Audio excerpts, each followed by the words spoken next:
So you want to learn how to dominate on Domina. Hello everybody, my name is Abby. Welcome to the video. This is going to be the Domina guide, and as always, a quick disclaimer. This is typically made with beginners and returning players in mind, so I try to simplify some concepts, but I will talk about some in-depth stuff here and there, as I do trust that everybody watching this video is pretty smart and they're going to do a good job of dominating with our newest dominatrix on the tank roll, Domina herself. And I swear to God, I'm going to say Domina so much I'm going to explode. Anyways, let's not waste any time and get straight into the video. So first things first, as always, there's a big bunch of word vomit on your screen. I will try to summarize everything. The primary fire is called the Photon Magnum. This is basically a charged up beam shot that ends in burst fire, which typically looks something like this. It actually does a decent amount of damage. This is actually pretty good for her breakpoints, especially on a tank. And when you combo this with the rest of her abilities, which I'll get to in a moment, it's actually a lot of damage. Now, going over to the second ability, her secondary fire is going to be her Segmented Barrier. This is typically, you can insta-spawn it by just tapping right-click, and wherever your reticle is aiming, it's going to spawn it there. So this is the Segmented Barrier. You guys have seen it that, each part of the segment of this barrier can be destroyed as it all has 250 HP, right? And there's a duration meter on your screen, so that is something to keep in mind as you're playing Domina. You can also shield dance around this, so don't be scared to shield dance around it. Secondly, the next thing you can do is if you hold down the right click button, you can actually decide where you want to place the barrier itself. So let's say maybe your teammate is over there on an off angle and you want to like close the gap, but you're slow, but you want to just give them the barrier right away. Well, you can just toss this barrier like over to them while you get gap close and get closer to them, and then help them with like poke out the enemy. So that's something important to know about the barrier itself. Now moving on to her first ability, this is going to be her shift. Now this is a very simple boop, and if the enemy gets hit by it, they also get quote-unquote immobilized for about 0.5 seconds, and it has a decent amount of burst onto it. I'm just going to delete these bots since it's not actually an accurate representation of what the damage looks like. Oh, and bear in mind that these bots are 250 HP, if I'm not mistaken. So this is what the boop typically looks like, right? It is like a bit of an oval shape. It doesn't have that much, range. You saw I did it from the middle of the screen. You can sometimes hit, 2 targets at once. It is a little bit more difficult, but typically you're going to be using this ability to keep, flankers and even like brawlers away from you if they're gap closing you, and in order to reposition in time as they're coming in. So that's going to be important to note. Her final ability is basically her little photon crystal. She shoots this out, and whether it makes impact with a target, the crystal itself is going to explode and do a lot, and I seriously mean a lot of burst damage. You can also make the crystal explode early, so I'm going to show you both versions of the cooldowns. First of all, this is you pressing E once. If you press E again, she detonates it in a specific spot. So if you if you feel like, oh, I can catch like 5 people in an area from like a little bit of an AoE up here, you can toss it, immediately detonate it, and then it does a lot of burst damage. So that's a lot of damage right there for a tank hero, right? Then the next thing you can do is that this thing does also hit an enemy. Like if it hits an enemy, it auto detonates, right? So like for example, I toss it right there, it latched onto an enemy and it did burst damage. You can see there, that's a big circle on that thing. It even affected the guy right next to it. So pretty strong for Domina, right? Culminating this kit is going to be her ultimate, which is, again, it's the Photon Crystal, but if this time the AoE catches people, it puts them in a reverse Zarya barrier. I'll show you the ultimate first. So there's the Zarya bubble thingy around them, and basically if the enemy does not burst that bubble down, they're basically going to, like, the bubble's going to explode and kill them. The counterplay to this is that if you are caught in the bubble, you have to shoot it to not only reduce the damage of the bubble itself, but also you can break the bubble, right? So at the very least, it does almost no damage to you if you can't break it, or if you refuse to interact with it, it's going to explode and pretty much insta-kill you. So to all my Mercy mains out there, if you get caught by this ultimate somehow, pull out that pistol and start shooting, all right? No matter what your team says, it's important for you to stay alive. Now, next thing we're going to be talking about is going to be her perks. Now, Domina's perks are really good, and to some degree, it can come down to personal preference. I realize I'm on the major. Give me one moment. So, Domina actually has some really good perks. I'm going to talk about both of them right now, and then we'll decide which one to use really well. Now, after using your barrier array, you can restore 50 shields and activate your passive health regen. This is really good if you want the added sustainability, because there's one thing I do want to cover. In her hero sheet over here, Domina has a passive where it's called Reconstruction, that if you deal damage with abilities, she's going to restore her shields. Now, some people might get this wrong. Shields is actually referring to the blue HP bar on the top left of your screen.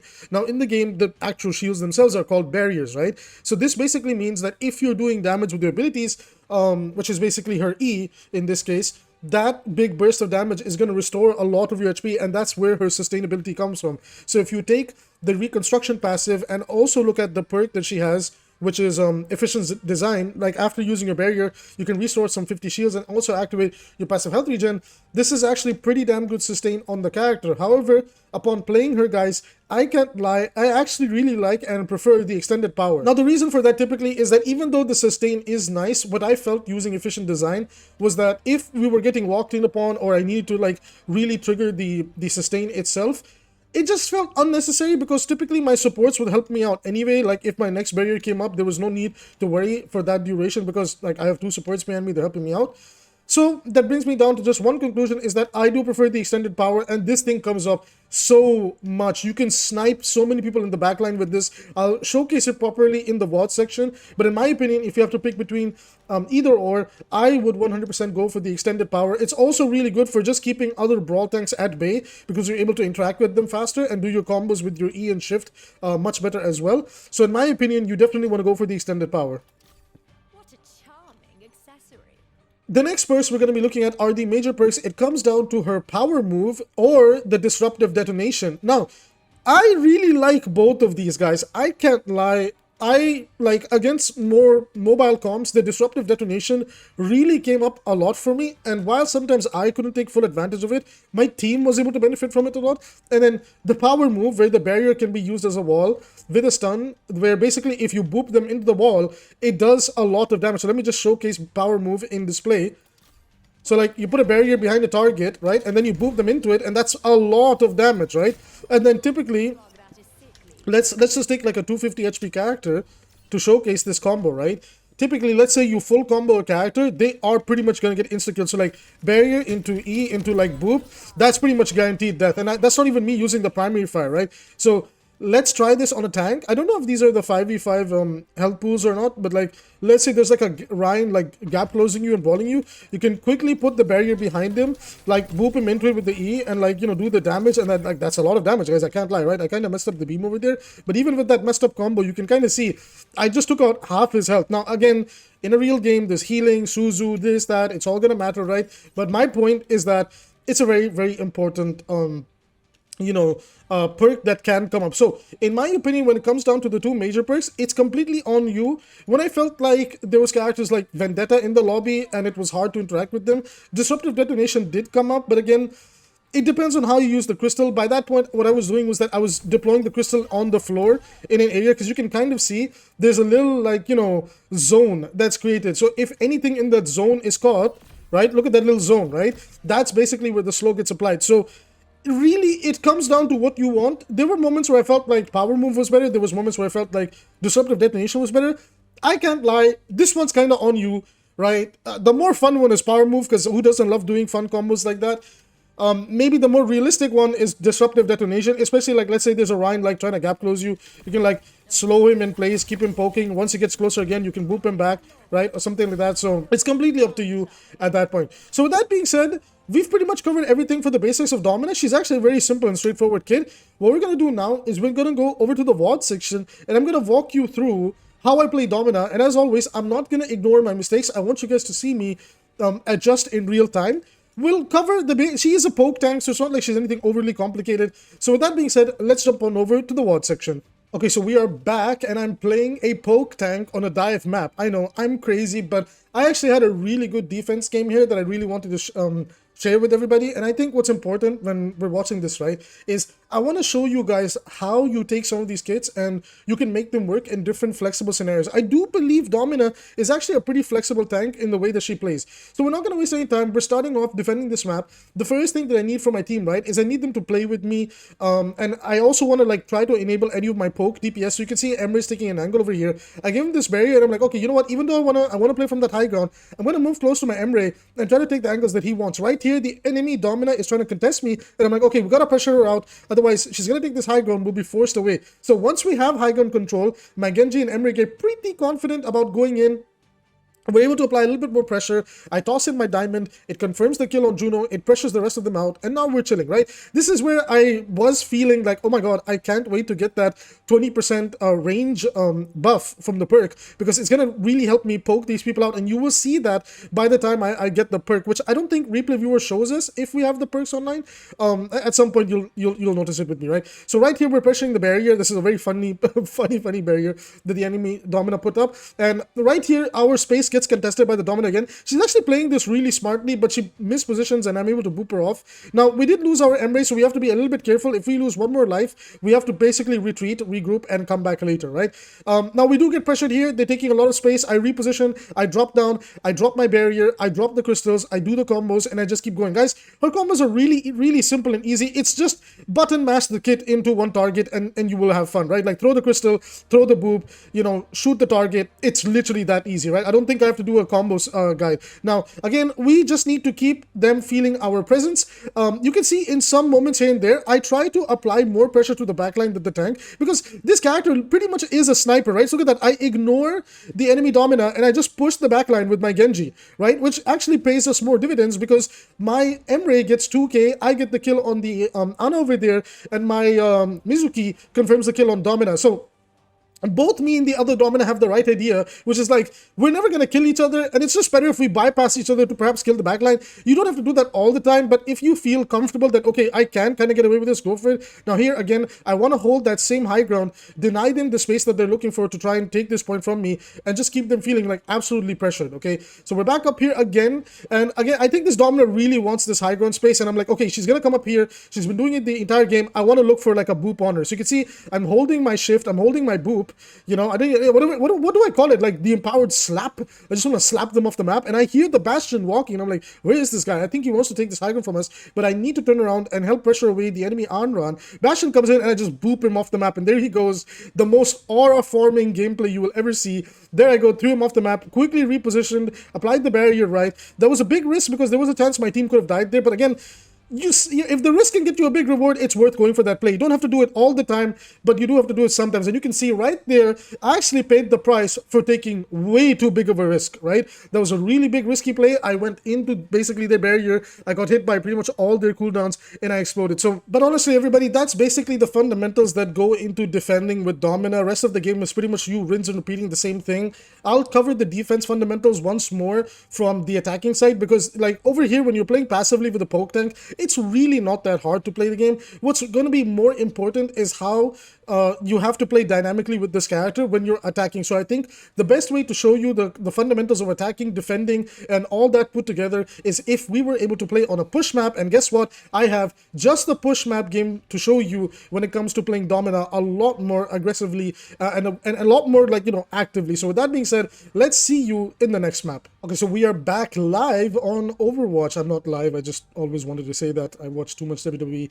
So we're back here and it's going to be really interesting. We have a pretty nice poke comp, all things considered. Enemy team is actually very, very mobile, which this is where playing Domina gets a little bit anxious, a little bit anxiety happens because people can just bypass your shield, and Domina typically doesn't like playing into comps that are very mobile, but I will show you how to adjust appropriately. Now, again, I'm not going to hide my mistakes. I'm going to show you guys how I adjust. Right there, we're able to pressure out the enemy really, really easily, and typically this is where my barrier, it doesn't get a lot of value because there's not a lot of poke. Pretty much I'm just protecting my team from the Freya poke. Genji and Doomfist will try to come in more often than not. Now, as you can clearly see, we are struggling to get some picks here. We did get that early pick, you know, the one that I got. And right here, we're struggling to kill this Doom. I'm trying my best to CC him. Hopefully my team can follow up. We're taking all sorts of different angles. I kind of wish we could clump him down here, but also clumping him down here can be a bit risky because there is the enemy Doomfist and he can empowered punch all of us. Now, we're able to isolate the Doom for like a nanosecond over there, but the Life Weaver pulls him away. Unfortunately, my Cassidy falls for the, you know, trying to get the kill. He pays the price, but I'm able to, you know, salvage that fight because we got the tank out the way. Now, typically, trading a DPS is fine. Mercy does res him, but they traded a tank, and because their tank is gone, I can take as much space as I want. So I want to pause here and kind of explain the logic of I'm playing up here. You know, somebody who may be not as informed will try to ask, Abby, why are you not, you know, sitting on the payload and everything? Let's just assume the robot was a little bit back here, right? When you take, like, when you're playing tank, right? You want to take the space that you want your objective to walk into and the angle that your team wants to hold before the objective can move to the next point. So what I mean by that, now that this bot is over here and I know for sure that my team is playing around me, what I'm going to do is I'm going to now move from this space to perhaps, let's say, this corner over here, or even this corner over here, although this corner is very risky because, again, it's very easy to isolate, and if I was to move away from this corner, there's all these different angles looking at me, right? So the way I want you to play tank in general, or just any character in Overwatch, right, is understand why you're moving from one corner to another. Because when your barrier goes down, or they are able to pierce through the barrier like the way that Freya did, you want to understand how to use the surrounding environment around you, and you're actually going to see me utilize that a lot. Now that comp doesn't like require me to utilize it that much, but when I do feel that, okay, I need like cover and I don't have my barrier, I will be utilizing the map itself. Now we are able to pressure this Freya really well, able to confirm a kill on her as well. Unfortunately, I think the enemy team, half of them were here, half of them rotated around the map. And that did kind of lead to my team getting steamrolled by the Doom and the Ana in my backline. It is unfortunate. I was a little bit upset over here because I thought I had a pretty good angle. And this is kind of why the problem was that my team was pretty split when they should have been playing with me. Especially what was really confusing for me is that when you're typically playing a poke comp, I'm not saying you shouldn't go off on off angles, but like against their comp characters that really love isolated duels, Freya, Genji, Ana, Doomfist, you pretty much don't want to split unless you have no choice. So, you know, maybe when the Doom Punch is coming, we can split a little bit, but it's fine. Now, over here, I need to contest this car. I am getting slept. I'm getting perma-CC'd. I love the solo tank life, but it's okay. I am able to isolate this Ana, and again, that burst damage combo is so unreal. But again, even though, I want to, again, pause this here. I'm pressing the wrong button. Even though I'm able to just kill that Ana, I'm able to pressure like 2 people out over here, keep myself in. Unfortunately, my entire team turns around and decides to chase one Doomfist rather than perhaps, you know, ignore him for a little bit and then flip the map, and then if the Doom comes back to contest us, we can kill him together. So even though I played this correctly over here, my team decided not to play this correctly and chase for one random kill. Do we really need to commit 3 people for already a half HP Doom? It's a little bit sad to see. So now I'm in a really sticky position, and I do believe the Mercy is trying to come down to help me over here. So shout outs to that Mercy player, what's her name, 𝐒𝐿𝐻𝐿𝐻. I think she's trying her best to get to me in time, and I'm trying my best to maintain this. Now, while I was about to get the kill on the life over here and stall this out, unfortunately the tree comes up. Now this is kind of good because even though, and thank God I was able to live, again shout out to 𝐒𝐿𝐻𝐿𝐻 on the Mercy over there, I was able to live in this scenario. In theory, I should have died over here, but my Mercy got to me, and unfortunately the Doomfist was able to escape. So this is why when I brought up the topic was that in a poke like comp, is it really necessary to invest 3 resources, 3 teammates to chase one person who's mobile, because he'll be there, he'll sustain himself long enough, and he'll escape? So I'm trying to explain some wider team concepts here, because I did promise that I would talk a little bit more in depth. So get my barrier up just in case, you know, if I need it. And like I said, against their comp, I knew I was not gonna need the barrier that much, but you never know. It might make a difference for your teammates, or I also believe that when there's a barrier up, it just gives your team confidence to walk in. Now, I'm trying to take this high ground angle with my Ashe because at this point, I'm like, okay, they don't want to play with me. I need to adjust my gameplay. I will try to play with them, but like I still need to do the responsibility of a tank. So I'm back on the payload.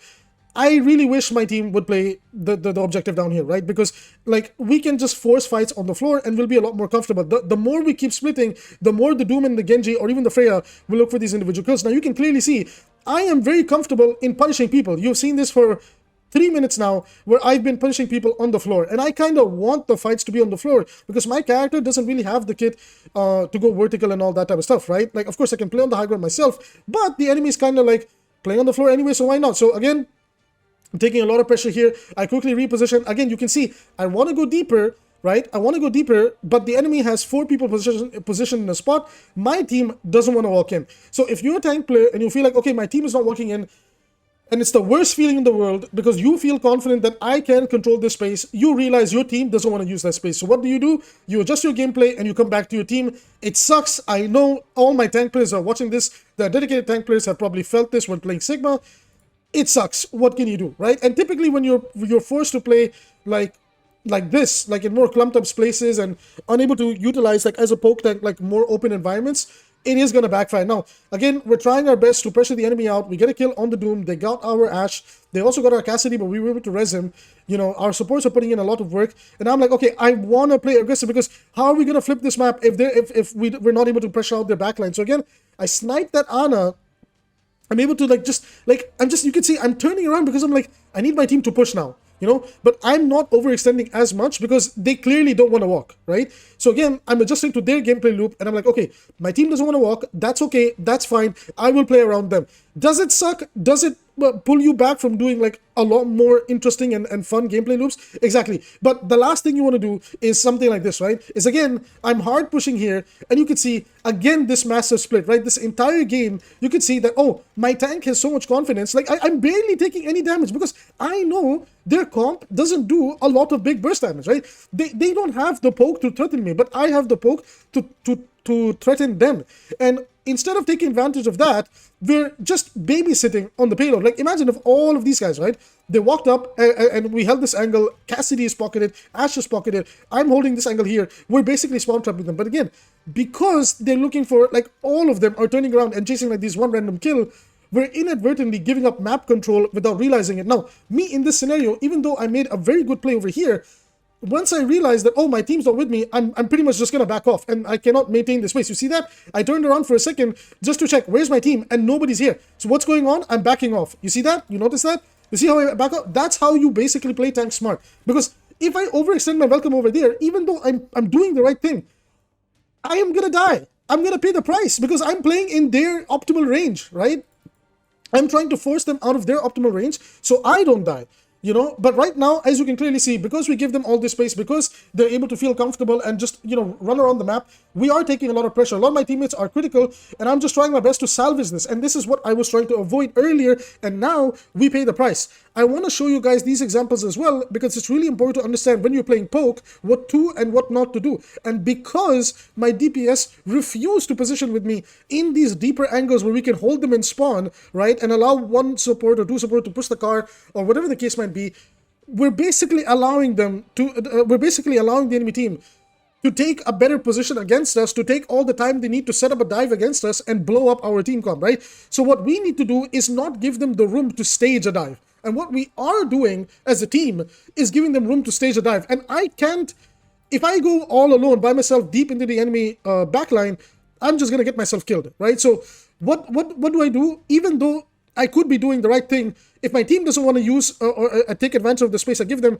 I have no choice but to babysit my team. And as you can clearly see, by this point, I'm really trying not to go deep and playing in like a brawl-like playstyle, which it really sucks having to do this type of playstyle sometimes, because even then, if I am playing the brawl-like playstyle, the Doom is just going to destroy us. You guys can kind of see there's a pattern going on right now, right? So again, as always, one of the things in my guide is I never want to show you guys perfect games, because we're all human, we're all going to make mistakes, and even a player like me who's been doing this for 10 years, and I have done it at the highest levels, I want to show you guys how the higher level players, how we think, how we adjust, because that's what I want to teach you guys, right? If you want to get better, you got to think like us. So I'm trying to share the thought process as we do this type of gameplay. So right here, apply the pressure on the enemy. I'm trying to ignore Doom because I can't burst him down without my team. And again, repeatedly, you can see one pattern, right? Again, if I split, I'm not blaming my team. This is a team-based game. It's important to take advantage of the resources. My Cassidy refuses to stop off-angling. He goes in an off-angle, he gets slapped, he gets bullied every single time, he gets individually dived, and he cannot win his 1v1s. So what happens? He just dies. Instead of him adjusting his gameplay, he had the highest deaths that game, right? He had so many, look at that, look at that. He has 6 deaths while I have 3 deaths. You know why he has 6 deaths and only 4 elims? Is because he refuses to understand that, oh, me going on this off angle is basically me screwing myself over. Now, does that mean that that's always going to be the case in every game? No, of course not. He just has to understand which game he can get away with that with and which game he cannot. Similarly, I'm understanding in this match, I need to play close with my team because they kind of need to be babysit. Again, look what happened, look what happened. The Cassidy repeatedly isolates himself and he gets dived. Yes or no, right? He got dived and he dropped off that high ground, right? Because the Doom has been taking advantage of the fact that the Cassidy never wants to play with his team. So That's the thing I'm trying to show you guys. I know this is supposed to be a dedicated Domina guide, but it's really important, like also like as a tank player, to understand the dynamic of the team play that goes into the 3D chess that is Overwatch, or even if you are like, you know, a player that plays Marvel Rivals or any other hero shooter. These are dynamics that are important. Now, finally, my Cassidy gets a big pick, and I'm just trying to like see if I can secure something over here, get my barrier up, I'm trying to apply pressure, trying to see for any target that's a little bit more isolated, you know, missing my shots a little bit, but it's okay. Confirm the kill on the Genji, you know, walking in on this Kiriko. We have the map control, we have the control of the bot as well, you know, doing my combos right there. Keep that flow going, you know, flex my nails a little bit because I'm hashtag that bitch, and just keep this flow going. Excuse me for swearing over there. We're going to keep this bot going, and now this is going to be really important because, again, every mistake that I talked about that you expect from the average player happens here, but we win because of the objective control. The bot is on our side, Doom is in my backline, and I realized one thing. Because the enemy team is most likely going to look for the dives on my split comp, what I need to do is push this bot just a little bit further so I can make, like I can probably force a C9. So you see there, I push up to push this bot, and while the enemy team is diving or staging to jump on my backline, what they don't realize is that they're giving up the objective. So again, this is how you win on a tank. You don't always need to get a kill. You don't always need to have a big pop-off moment. You need to understand how to play the map and how to play objective control. And right there, the replay ends. Team won. Our team won the game. So that's going to be it for the Domina guide, everybody. If you have any questions, I'd be more than happy to answer them in the comments down below. There's so much nuance to all of this. I'm just trying to explain thought processes. So if you want to learn even more about Overwatch, I will be doing a lot more educational Overwatch videos. So if you'd like to check those out, feel free to hit like and subscribe. It's a free way to support the channel. With that being said, I will see you in the next video.